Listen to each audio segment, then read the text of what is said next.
Hi, my name is Karan Vegas, and I made this video to talk about my undergraduate thesis. I'm currently a student at VIT University, which is in India, and I'm majoring in mechanical engineering with specialization in energy. The, the topic of my project is detail optimization of the Tesla Model S to alleviate aeroacoustic noise and to increase range. The main reason why I chose this topic was because of the electric vehicle boom that we've seen in recent years. As you can see from this graph, there's been an exponential increase in electric vehicle sales from December 2009 to December 2015 and still going. And this exponential growth can be attributed to several factors.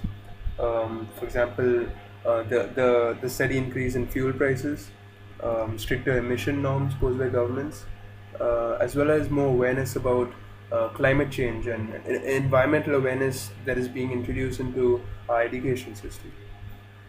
You can also take a look at this as well, which is the predicted increase in electric vehicle sales all the way till 2050. What's interesting is that you also see an increase for India and China, two countries that don't have a lot of electric vehicles at the moment, but with the soaring pollution levels and the outrageous pollution levels that are already there, I think we can expect a few electric vehicle manufacturers to set up shop there. You can also take a look at this study by Bloomberg New Energy Finance, which it shows the projected annual sales, the predicted cumulative sales from 2015 all the way till 2040.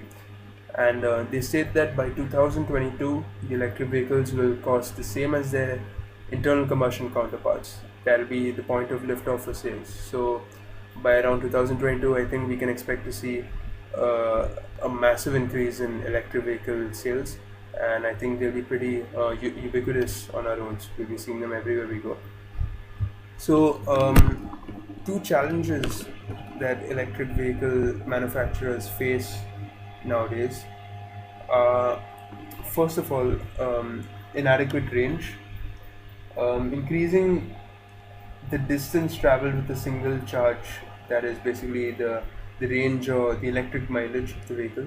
This is one of the biggest criteria that electric vehicles compete through, and this problem mainly comes as an outcome of inadequate battery storage technology in most electric vehicles. And the second issue is wind noise that is generated. Aeroacoustic noise is known to be especially noticeable in electric vehicles and hybrid vehicles where engine noise is absent.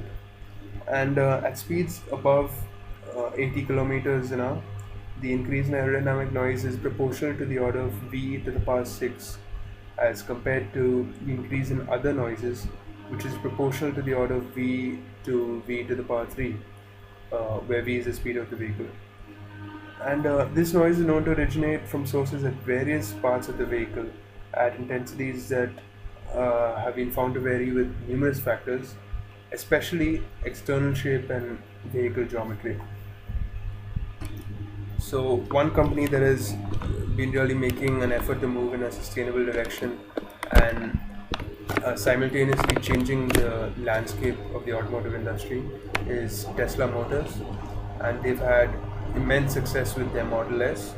As you can see, this data showing the increase in electric car sales in the US from July 2014 to July 2015 has been highest for the Tesla Model S. It's 2000, which is much higher than the Chevy Volt as well, which is the main competitor in the US.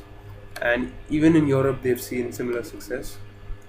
And it's not it's not just that they have success in the electric vehicle industry.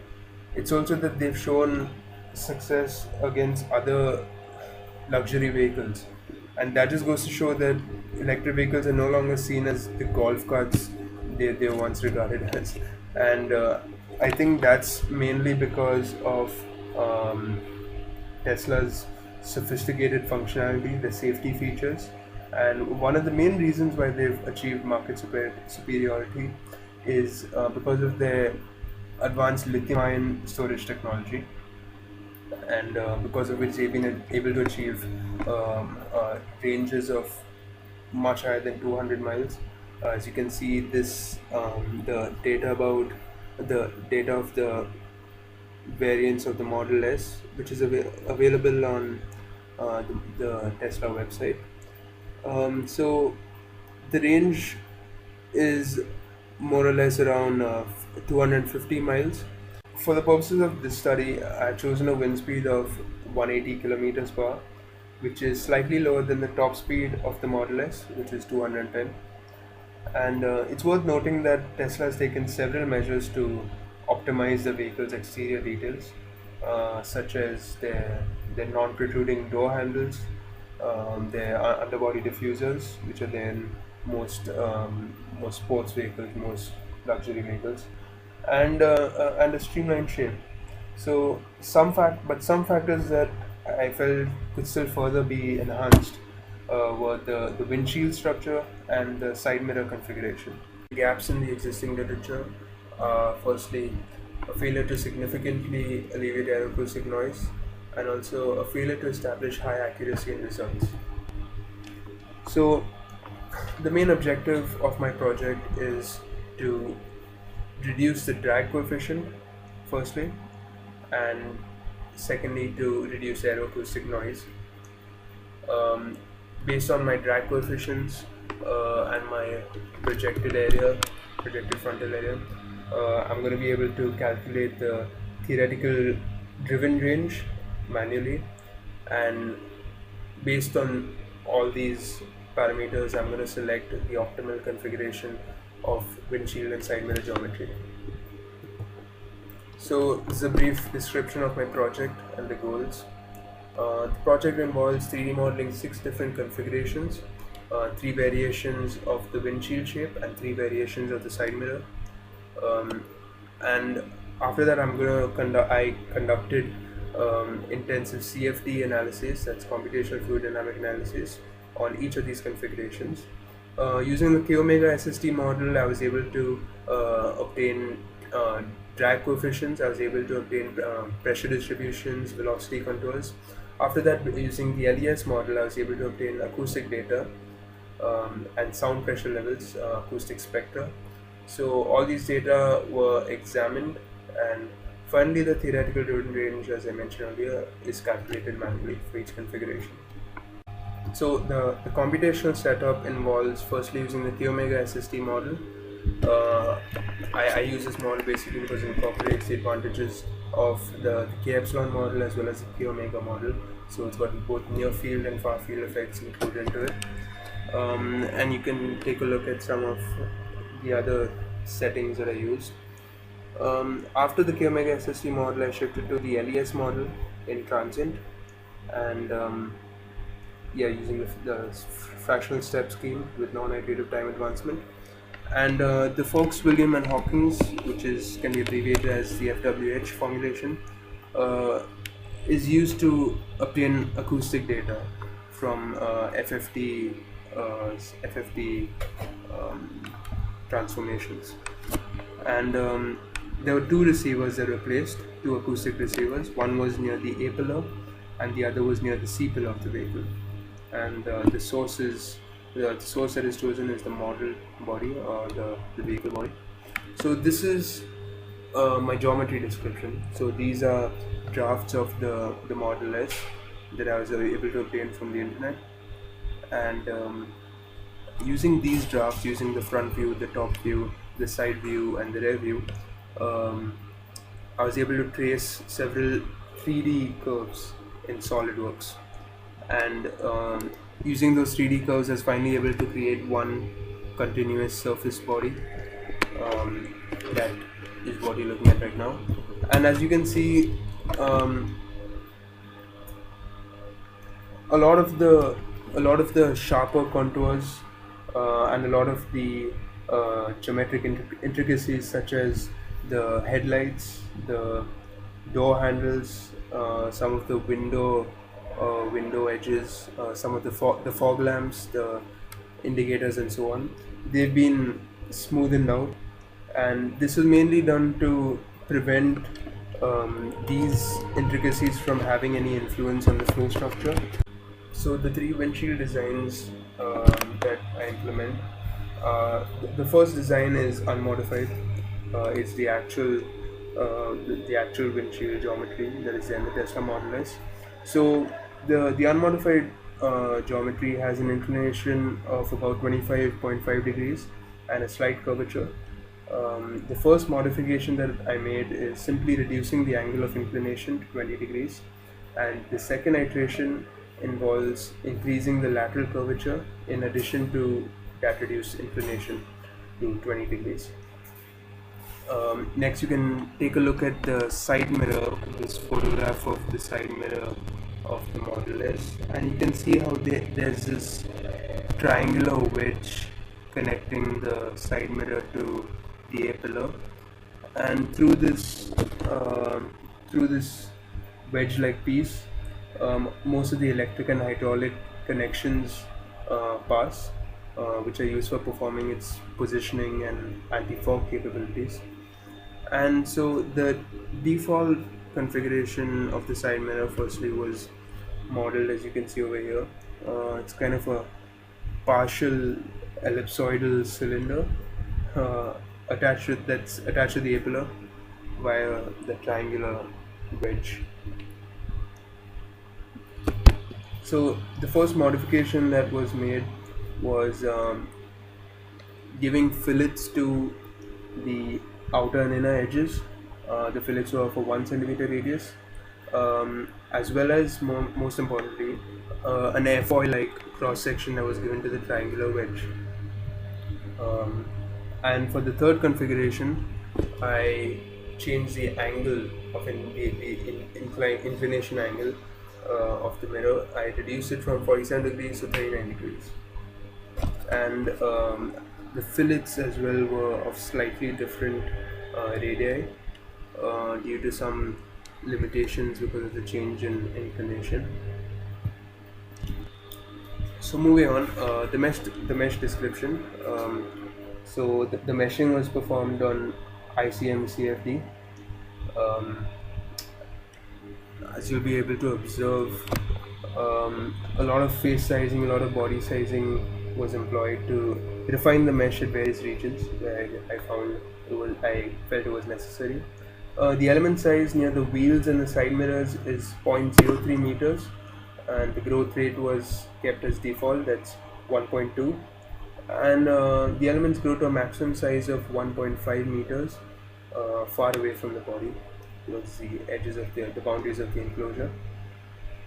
And in order to capture the flow at regions where boundary layer separation is likely to occur, a prism layer refinement area was introduced. A program controlled inflation with the first aspect ratio of 5 was used. So the first aspect ratio of 5 basically means that the first prism layer has a height of 1/5 the surface mesh length. You can take a look at the inflation layers. This is the trailing edge of the vehicle, and you can see there are 5 inflation layers that really improve the orthogonal quality of the mesh. So the enclosure was about 17.5 into 10.5 into 10 meters in dimension, and it was modeled around the geometry to represent the air domain, such that one of its walls divided the body into 2 equal and symmetric halves. So I did this mainly because the problem concerned is symmetric in nature, and so we'll be able to save a lot of computational memory and a lot of simulation time. Ultimately, the mesh for all cases comprise approximately 3.7 million elements. So moving on finally to the results. First of all, I used the case of a 2D cylinder analysis to validate my software, to validate my computational methodology. A transient simulation was performed, and the numerical results were corroborated with corresponding experimental results that I was able to obtain from existing literature. So a structured mesh system of about 150,000 elements was generated with cells.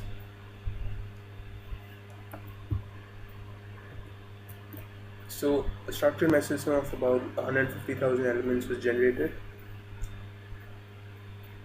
with cells adjacent to the cylinder having a minimum element size of zero point 0.1 millimeters. It's not written over here, but it's 0.1 millimeters. The K omega SST model was used in the coupled scheme, followed by the LES Smagorinsky-Lilly model with the FWH formulation to obtain acoustic data, similar to the setup that I'm going to be using for all the other analyses as well. You can take a look at the velocity distribution, the static pressure contours around the cylinder. So here we can see the computational acoustic spectra at the receiver point. The sound pressure levels of the first and second harmonics are found to be pretty close to the experimental ones. So the mean deviation of the computational sound pressure levels from the experimental data was less than 5 decibels. And here we can look at the pressure coefficient distribution around the cylinder surface. The computational data accurately predicted the minimum pressure coefficient at x equals to minus 2 millimeters. You can see the flow then reattaches and increases the pressure coefficient to approximately minus 1.2. And the overall drag coefficient obtained through the CFD simulation was 7.67 into 10 to the power minus 3, which is a deviation from the experimental data of about 6%. So you can take a look at this animation of the flow over the cylinder, and as you can see, it starts off steady and it moves on to a transient vortex shedding. So the way to do this is basically we have this true Hall number, and using that true Hall number we can obtain the frequency of vortex shedding, and from that frequency we can set our time step size, and based on that time step size we can accurately capture the vortex shedding. So moving on to the windshield optimization, what you're looking at is the velocity contours for the unmodified vehicle. You can observe the presence of a fine boundary layer, and which it closely adheres to to the surface all the way up to the trailing edge of the vehicle. You can also see the formation of two separate wake regions at the rear of the vehicle. The separation of these two wake regions, of these two wakes from each other, I think is because of a more gradual curve of the geometry in between them, as opposed to the sharper contours at the top and bottom trailing edge. Also, it's worth noting that the counter-rotating vortices appear to move along YZ planes instead of XY planes, which is more conventional. So you can take a look at the comparison of the velocity contours for all three configurations. Again, I'm not going to go into too much detail, but basically from the velocity vector plots on the right side, you can see the reduction of the red region, which is basically the high velocity or the low pressure regions, and over the red region is basically where the velocity goes above the free stream velocity, which is due to the pressure gradient over the windshield. So what you're seeing is basically a reduction of that pressure gradient.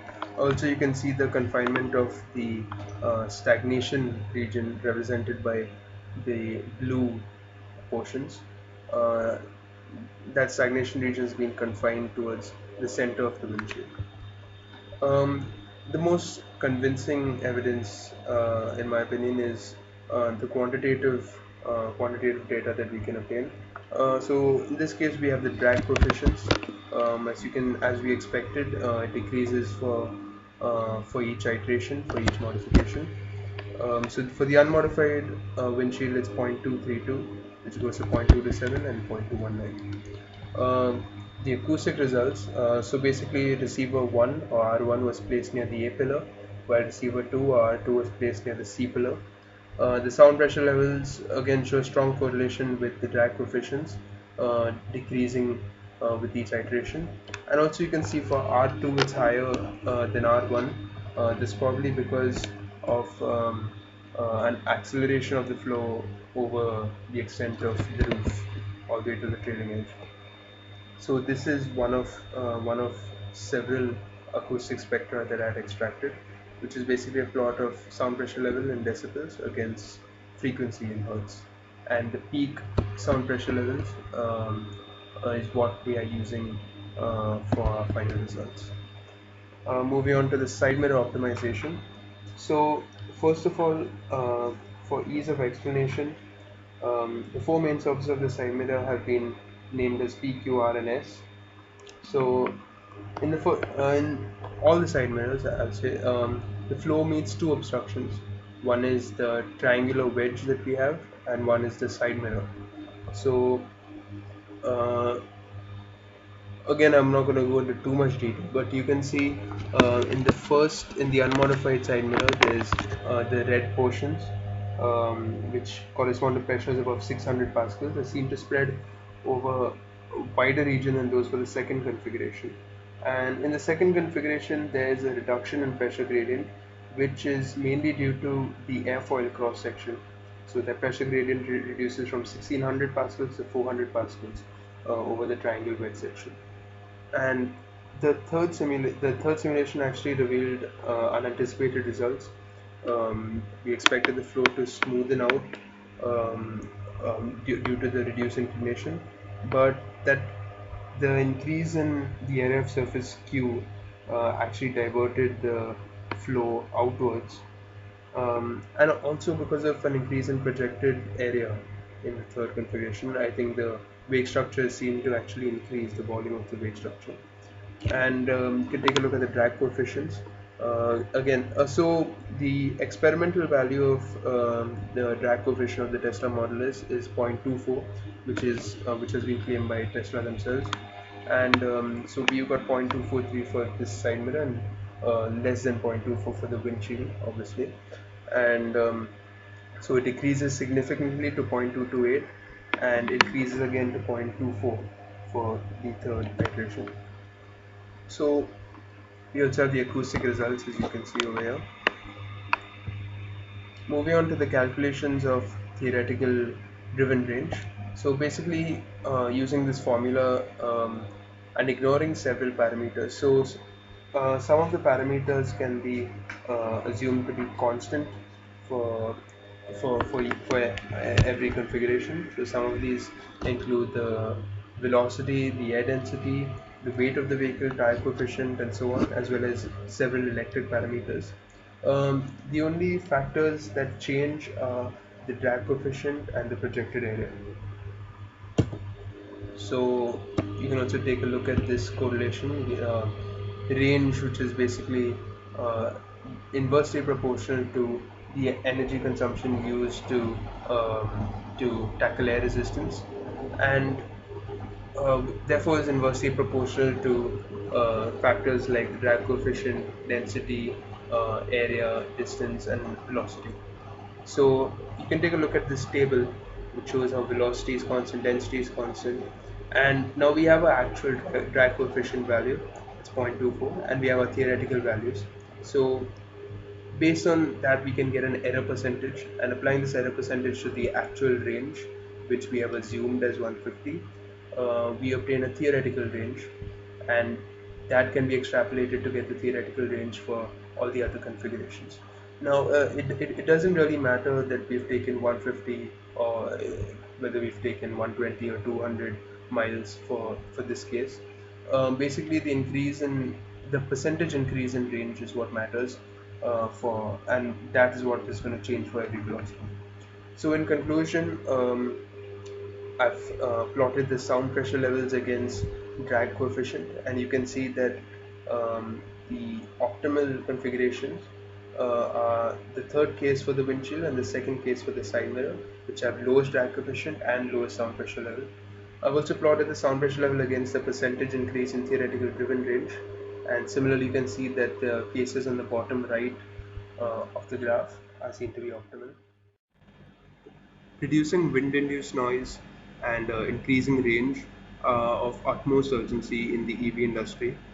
And this research study was basically an attempt to show how simple changes in exterior geometry of the vehicle can have a huge impact on offsetting these challenges and significantly enhancing key performance indicators. Also, the two-step methodology that was used in the project, that was the K omega SST model followed by the LES model, provided results in relatively shorter simulation times and also with a great deal of accuracy. So, most importantly, these changes that are being implemented can be implemented in the design stage itself before moving on to prototyping or manufacturing. And in this way, it would preempt millions of dollars worth of expenditure, and as well as the equipment of unnecessary, sophisticated drag reduction and wind noise reduction devices. In conclusion, I would like to thank several people. First of all, I would like to thank my university, VIT University, for providing me with CFD lab and all the computational facilities over there. So without that, I would never have been able to do any of my simulations. After that, I'd like to thank my project guide, Professor Yagna Mukamala, for providing constant support and helping me to work towards achieving substantial results and targeting my goals. Um, I'd also like to thank you for listening to this video, and I hope you liked it. If you have any questions, if you have any queries or doubts, you can contact me, um, and you can comment below. Thank you.